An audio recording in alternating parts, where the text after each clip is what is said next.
Etiopia on uskomattoman kaunis maa, jossa asuu yli 130 miljoonaa ihmistä Afrikan sarvessa. Sansa on tukenut medialähetystyötä Etiopiassa jo yli 40 vuoden ajan. Tämä videosarja kertoo maan eri heimoista ja sen historiasta upeiden kuvien avulla, unohtamatta uskoa, kulttuuria, kahviakaan. Jokaisen jakson lopussa on haastattelu paikallisen kristityn kanssa. Nyt ollaan Addis Abebassa, kaupungissa, joka sijaitsee 2,5 kilometrin korkeudessa merenpinnasta. Tämä kaupunki on Afrikan keskipiste, sillä Afrikan unionin päämaja sijaitsee täällä. Siellä tehdään Afrikkaa koskevat tärkeimmät päätökset. Etiopia kuuluu maailman vanhimpiin sivilisaatioihin. Monet ovat kuulleet Aksumin valtakunnasta. Raamattu käyttää näistä seuduista nimitystä Kus. Kusin poika oli nimeltään Seba. Paikalliset pitävät ensimmäisen kuningasten kirjan kertomusta Seban kuningattaren ja Salomon kohtaamisesta erittäin merkittävänä. Sanotaan, että tuosta kohtaamisesta sai alkunsa Salomonin kuningaslinja Afrikassa. Toisessa aikakirjassa Jumala lupasi kuningas Salomonille kuninkuuden, joka jatkuisi ikuisesti. Ymmärrämme, että tällä tarkoitetaan Daavidin sukulinjaa, joka johti Jeesukseen, mutta on mielenkiintoista, että tällainen löyhästi Salomoniin linkittynyt linja säilyy kenties Etiopiassakin aina vuoteen 1974 asti, jolloin keisari Haile Selassie kuoli. Etiopiasta löytyy juutalaista uskoa jo kauan ennen kristinuskon saapumista alueelle 300-luvulla. Apostolien tekojen kertomus etiopialaisesta hoviherrasta vahvistaa tämän. Etiopiasta tuli myöhemmin toinen valtio, joka omaksui kristinuskon heti Armenian jälkeen. Etiopia on täynnä raamatullisia paikannimiä ja siellä asuu edelleen juutalaisia falashoja, jotka ovat säilyttäneet juutalaisen uskonsa pääosin alkuperäisessä esitalmudilaisessa muodossa. Falassat eivät siis juhli sellaisia juutalaisia juhlia, joita ei löydy vanhasta testamentista. Viime vuosina suuri osa falasseista on muuttanut Israeliin. Etiopiasta tehtiin vuosisatojen ajan pyhiinvaellusmatkoja Juudeaan, mutta 1100-luvulla matkat estyivät ristiretkien jälkeen, kun Jerusalem joutui islamilaiseen hallintaan. Tämän vuoksi Etiopian hallitsija Lalibela rakensi uudeksi Jerusalemiksi kutsumalleen alueelle upeita kivikirkkoja pyhiinvaelluskohteeksi etiopialaisille. Portugalilaiset löytöretkeilijät tiesivät kristityistä hallitsijoista alueella. Myöhemmin heitä kohdatessaan molemmat huomasivat, että ortodoksisessa uskossa olevien etiopialaisten ja katolisten portugalilaisten välillä oli merkittävä uskon kuilu. Nykyään 62% Etiopian väestöstä on kristittyjä.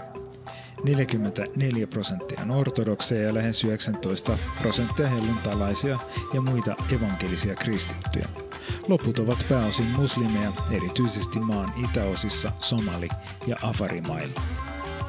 Sansa tekee työtä maailman suurimman luterilaisen kirkon Mekane Jeesus-kirkon kanssa, jonka nimi tarkoittaa Jeesuksen paikkaa. Tämä kirkko on syntynyt presbyteeri-lähetystyön ja luterilaisen lähetystyön hedelmänä. Se on vahvasti eteenpäin menevä ja painottaa kokonaisvaltaista ihmisten palvelemista. Kirkolla on myös vahva diakoninen näky. Vaikka Etiopia on kristitty maa, se on silti yllättävän korkealla Open Doorsin vainoindeksilistalla. Erityisenä ongelmana ovat aseistautuneiden joukkojen hyökkäykset kirkkoja vastaan ja myös toisesta uskosta kääntyneet kokevat vainoa. Etiopian ortodoksi kirkko suhtautuu osin vihamielisesti muihin kristittyihin ja jotkut sen opetukset tai traditiot ovat suorastaan raamatun vastaisia.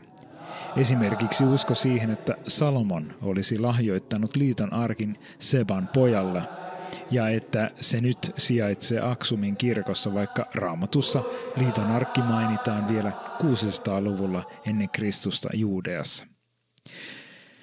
Ortodoksikirkoissa käytetään liturgista seemiläistä gees-kieltä, jota harva täysin ymmärtää, mutta jolla on jonkin verran yhteistä sanastoa hebrean kanssa. Kieli näyttää melko erikoiselta kirjoitettuna. Kirjaimistosta ehkä tulee suomalaisille harakanvarpaat mieleen. Yksi erikoinen hengellinen liike, joka liittyy Etiopiaan, on Jamaikan Rastafari-liike, joka pitää viimeistä Etiopian hallitsijaa Haile Selassieta messiaana. Liikkeen pääkaupunkina voidaan pitää Sheshamanea. Haile Selassie itse kuitenkin sanoi, älkää palvoko minua, en ole Jumala, olen vain mies ja minä itse palvon Jeesusta Kristusta. Etiopia on Afrikan ainoa maa, joka on säilyttänyt itsenäisyytensä eikä ole joutunut kolonialismin uhriksi, lukuun ottamatta lyhyttä Italian hallintajaksoa 1900-luvun alussa. Sen sijaan kommunismi kylvi pahaa siementä ja johti Derg-nimisen kommunistisen liikkeen hirmuhallintoon 1970-luvulla. Pahin jakso oli vuonna 1977 tapahtunut punaterrori, jonka aikana mahdollisesti yli 500,000 etiopialaista tapettiin. Yksi tapetuista oli Sansan kumppanin Mekanin Jeesuskirkon johtaja Kudina Tumsa. Kommunistien talousoppien seurauksena maan elintarviketuotanto ajautui katastrofiin. Yhdistettynä kuivuuteen Etiopiasta levisi maailmalle kuvia nälkiintyneistä lapsista 1980-luvun alussa. Monet hyvää tarkoittavat rockitähdet järjestivät Live Aid-konsertin Etiopiaa auttaakseen, mutta valitettavasti suurin osa tuotoista päätyi kommunistihallinnon ylläpitämiin sotatoimiin. Seison tässä Addis Abeban Meskil aukiolla. Tässä taustalla on punaterrorin museo ja Jumala voi muuttaa kaiken toiseksi. Eli tässä on eilen ollut Franklin Grahamin evankeliointikokous. Kommunistihallinnon kaatumisen seurauksena Eritrea, Etiopian pohjoinen osa, itsenäistyi ja Etiopia menetti suoran pääsyn merelle. Sansa tuki pitkään myös työtä sulkeutuneessa Eritreassa. Nykyisin Etiopian ulkomaankauppa käydään pääosin pienen naapurimaan Djiboutin sataman kautta. Egyptissä on aina pelätty Etiopiaa, sillä Etiopian Tanajärvi on keskeinen Niilin eli Egyptin elämänlangan lähde. Etiopian hiljattain rakentama Afrikan suurin pato Niilin haaraan on herättänyt siksi suurta huolta Egyptissä, vaikka se tasoittaakin tulvimista muun muassa Sudanissa. Etiopian luonto on yksi maailman kauneimmista.